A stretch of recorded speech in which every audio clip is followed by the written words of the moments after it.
ठंड सी बात हुई थी कि अगर साक्षी ये कह रही है कि जो आंदोलन हुआ था मेरे चीफ बनने के लिए होता था, बयानबाजी करने का मुझे इससे कोई मतलब नहीं है।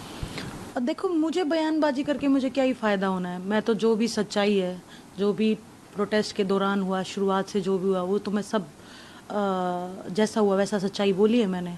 और इस चीज़ का तो प्रूफ भी है हमारे पास कि जो प्रोटेस्ट की परमिशन है वो बबीता और तीरथ ने दिलवाई थी। उन्होंने ही बुलाया था प्रोटेस्ट के लिए, तो इसमें तो कोई झूठ है ही नहीं। लेकिन वो ये कह रहे हैं कि वो कि मतलब नहीं निकला है तो वो अपना जो है दोष है या पल्ला झाड़ रहे हैं इन चीज़ों से, और हम लोगों पर दोष मारे जा रहे हैं क्योंकि जो वो लोग चाहते थे वो हुआ नहीं। मैं क्या चाहती थी, मैं तो जो चाहती थी वो एग्जैक्टली चल रहा है। मेरी जो लड़ाई थी ब्रिजभूषण के खिलाफ, वो चल रही है, कोर्ट में केस चल रहा है। मैं तो आज भी मेरे सेम स्टैंड पे हूँ। मेरे लिए तो जो टिल फर्स्ट डे से आज तक मैं अपनी सेम स्टैंड पे हूँ। जिसके लिए मैंने प्रोटेस्ट किया था, जिस चीज़ के लिए प्रोटेस्ट किया था, सेक्सुअल हैरेसमेंट के लिए, बहन बेटियों के लिए, तो उसके लिए मैं आज भी स्टैंड पे हूँ। तो मैं किस चीज़ का पल्ला झाड़ रही हूँ? ना ही मुझे किसी चीज़ की लालच है कि मुझे वो चीज़ पाना है, वो चीज़ मुझे चाहिए है। मेरी बुक आई है, उसमें जो भी सच्चाई थी प्रोटेस्ट से लेकर के, मेरी लाइफ से लेकर के, वो मैंने सब बताया है सच्चाई के रूप में।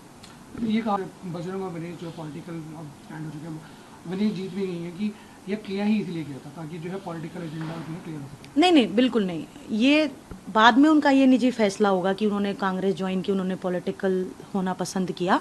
लेकिन शुरुआत इस चीज़ से नहीं हुई थी। शुरुआत तो मैं अभी भी बोल रही हूँ, सच्चाई भी है। विनेश ने भी ये चीज़ मेंशन की है।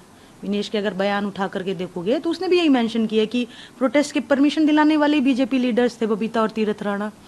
और हमारे पास प्रूफ भी है, वो लेटर भी है परमिशन का। तो इसमें झूठ कहाँ से हुई? तो ये शुरुआत ऐसे नहीं हुआ था कि इनको कांग्रेस ही ज्वाइन करनी थी इसीलिए प्रोटेस्ट स्टार्ट हुआ। ये बिल्कुल ही गलत बात है। तो उनका ये क्या साक्षी को कोई पद नहीं दिया गया, साक्षी को तो शायद आंदोलन के दौरान ये प्रॉमिस किया गया साक्षी को कोई पद देंगे, नहीं नहीं लेकिन नहीं नहीं बजरंग और विनीत सिर्फ अपना साइड होकर चल रही है। नहीं नहीं, देखो, जो उन्होंने किया वो उनका निजी फैसला है। लेकिन जिस पद पे आज मैं बैठी हूँ, मैं खुश हूँ। मैं रेलवेज़ के लिए काम कर रही हूँ, मैं स्पोर्ट्स के लिए काम कर रही हूँ। और वही बात है कि पूरा लाइफ जो है स्पोर्ट्स की है, तो स्पोर्ट्स से जुड़े रहना, इससे बेहतरीन बात तो कुछ हो नहीं सकती। और मुझे कोई ऐसा पद का लालच नहीं है, ना मुझे राजनीति का कोई लालच है, ना ये है कि मुझे कोई पद चाहिए था वो नहीं मिला इसीलिए मैं ये सब बोल रही हूँ। मेरा काम है सच्चाई बताना। जो भी टिल शुरुआत से लेके अब तक हुआ वो मैंने पूरी सच्चाई बताई है। तो मेरा इसमें कोई स्वार्थ या कुछ भी ऐसा नहीं है।